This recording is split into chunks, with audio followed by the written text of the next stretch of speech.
I would like to talk to you about the past year. I moved to Iceland from Australia in 2015, and I know what everyone always wants to know straight away: why the hell would you move to Iceland? And the answer to that question is quite simple. I just wanted to know what it was like to live in a country where everything doesn't want you dead. Because in Australia, we've got lots of dangerous, animals. We have snakes, we have spiders, we have Russell Crowe, walking up and down the street, throwing phones at people, singing his terrible music. It's enough to make anyone want to leave, really. In all honesty, I came to Iceland a few years ago and I really liked it. And I had a few changes happen in my life and decided I wanted to, move somewhere different. So I bought a one-way ticket and here I am. And since I've been here, I've managed to accomplish some quite incredible things, and I'm not usually one to toot my own horn, but I guess TEDx is not really a place to exercise modesty. So here goes. Since I arrived here, I established myself very quickly in the stand-up comedy scene in Iceland, which has been exploding like a joke-filled tumour in the past year. I also teamed up with one of my best friends, Ólöf Erla, a very talented graphic designer, to do a few film projects. One of those was the music video for Páll Óskar's Gegnin Dimandal, which got us nominated for Music Video of the Year. I wrote and directed my own comedy special, which premiered in one of the longest-running GLBT festivals in Australia. I got a role in an Icelandic film called Snjö og Salome, written and directed by Sigurður Anton, the guy who did the very successful film Webcam.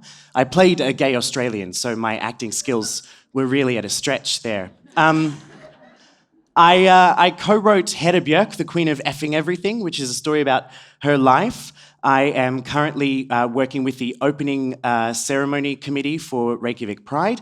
I teamed up with an Icelandic household name and all-round funny guy, Hugleikur Dagsson, with our show Icetralia, which has been showing here in Iceland. We now have a podcast, and we've started taking it elsewhere as well. I'm currently in rehearsals for a cabaret show all about Australia that's going to premiere here in Iceland. I'm taking a new show to Australia at the end of the year, and as I stand before you, I have just come back from Sweden, where I was the creative director of the Icelandic entry to the Eurovision Song Contest. Thank you. I did all of that in no less than 9 months. Yeah, and when I look at that list of achievements, I feel, miserable. I do. I feel miserable. I don't have an amazing feeling when I get home at the end of the day. When I get home from all of this, I don't feel euphoric. I realize that's a Eurovision song. I feel miserable. And I'm here to tell you today that sometimes it's okay to feel miserable. But in order to understand that, I need to take you back to a very dark time in my life, about less than a year ago. So my last months in Australia could be described as an unfortunate series of events. Just shy of my 30th birthday, I was about to experience the worst year I could possibly imagine, and I had no idea. And it all began with an incident where I was drugged and assaulted while on tour away from home. When I got home, I was presented with the information from my partner of nearly 10 years that he had done some things he wasn't very proud of, which then led to a much bigger conversation and the realization that he no longer wanted to be with me. And I was in shock. I didn't really understand what was going on, and within hours, all I wanted to do was be as far away from everything as possible, and that's why I bought a ticket to Iceland. I remember my agent in Australia coined the phrase "eat gay love" to describe my impending move. I did all the normal things that you do when you get out of a long-term relationship. I moved into another apartment. I started dating again, which was weird, because the last time I was single, the iPhone didn't exist. I also had an uncanny knack of attracting sociopaths and narcissists, which is not great when your self-esteem has already been compromised. But the cherry on the massive diarrhea sundae that I had been given was when I finally took a guy home, and then he removed a condom without telling me. And then he told me he didn't know what his HIV status was. And then I, the next day, had to commence PEP, It's post-exposure prophylaxis, which is a course of medication that tries to stop you seroconverting, which is going from HIV negative to positive. You take it for just over a month, and there can be some side effects, and I got all of them. I really did. There was a period of like 3 days where I couldn't leave the apartment because I couldn't trust a fart. Yes, I was down, I was alone, and I was incredibly lonely. It's difficult to explain sort of how I was feeling because I had a lot of family and friends around me who wanted to do everything they could to help, but I was still in shock about so many things that I couldn't really understand my own feelings or how to accept the help that was on offer. And there's a lot of people very close to me who are about to hear this for the first time, and for that I'm very, very sorry. But about a week before I was set to hop on a plane and start my new life, I actually decided that I didn't want to live anymore. When I think about it now, I feel like it's a little dramatic and cliche, but I honestly didn't feel there was a point. I had spent my entire adult life being part of someone else. I had devoted everything I possibly could to a relationship because I thought it was going to last forever, but I was wrong.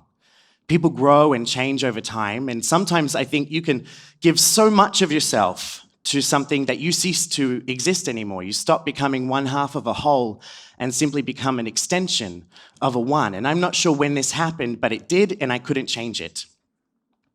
I remember it was a Friday in Melbourne. It was very cold, and I ran a bath, and I drank an entire bottle of wine, and I took a whole bunch of sleeping pills. I don't remember how much time had passed, but I sort of came to realizing that I wasn't dead and that I was going to throw up. I made it out of the tub to the toilets, and afterwards I just toweled myself off, and I lay on the bed and went to sleep. And the next afternoon, I woke up feeling awful and very regretful. A study by the New England Journal of Medicine has found that anywhere between 1/3 and 80% of suicide attempts are impulsive acts. And suicidal urges are often brought on by immediate stresses like a breakup or a job loss. And 90% of people who survive a suicide attempt don't actually go on to kill themselves later. I completely regretted what I had done. It was incredibly impulsive. I spent a lot of time thinking about the people I would have hurt and how terrible it felt. But I still didn't feel any better. I didn't have this amazing new drive to find a new lease on life. I was still miserable. I just knew that being dead wasn't the best option for me.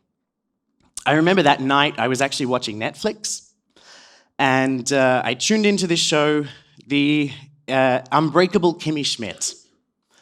And there was a scene in this show where the main character is convincing her new boss that she's going to be okay as long as she can just get through the next 10 seconds. And I realized this is a comedy written by Tina Fey, but something in that moment really spoke to me. I thought if I could just get through small spaces of time, it would help. Like going to bed and getting to the next morning was one. Going back to my old house to pack things was another. Catching up with friends who always want to know how you're going when the answer is ultimately not well is another one. And then before you realize it, you've managed a few days of what I like to call functioning miserable. You know, you still feel miserable. The feeling is still there, but you're able to function, you're able to operate, you're able to have conversations, and you're able to get to tomorrow, which is so important because one thing I learned through this is that miserable is not easy. In a way, chlamydia is easier than being miserable. The treatment for chlamydia is 1 pill, 7 to 10 days, it's gone. Miserable is like a recurrent infection. You know, it takes lots of different trials of treatments, and there's no guarantee as to how long it's going to be around for. So, going back to a week after that very dark time, I woke early, I packed my things together, and my ex came to pick me up. He wanted to take me to the airport. I joked that I thought it was because he wanted to make sure I actually left the country. I had this romantic idea that he would be really sad. The car trip was very long and I cried a lot. He was very silent and not talking about his feelings, which wasn't new. I checked in. I walked to the gate. He gave me a hug and a very short peck on the lips. It was a brief goodbye, the kind that you give to someone who's going to be back in 2 weeks. And the last words he said to me in person were, "Have a nice life." I walked through the gate and I decided that I was going to take the shit my life had become and turn it into something somewhere else. I arrived in Iceland on August 14 and I have not looked back. I've achieved some amazing things since I've been here. We have a saying in Australia, you can't polish a turd. Well, I agree with that, but I think you can roll it in glitter. And I think that's exactly what I've done. I have done some incredible things since I've been here, but I am still miserable. I still live with sadness every day. I still cry myself to sleep sometimes for no reason. I still question whether there was something I could have done to save that relationship or the life that I had. I think we set unrealistic expectations on ourselves when it comes to healing. I remember so many times where I hid the way that I felt, not because I wanted to, but because I noticed the people around me who weren't going through my grief were uncomfortable with it. One thing I do know from all of this is that the past year I have gone through has been the best year of my entire life. Not every life experience is going to feel amazing, but this past year has taught me so much. I have learned and experienced so much. It's left me feeling like I can pretty much take on anything.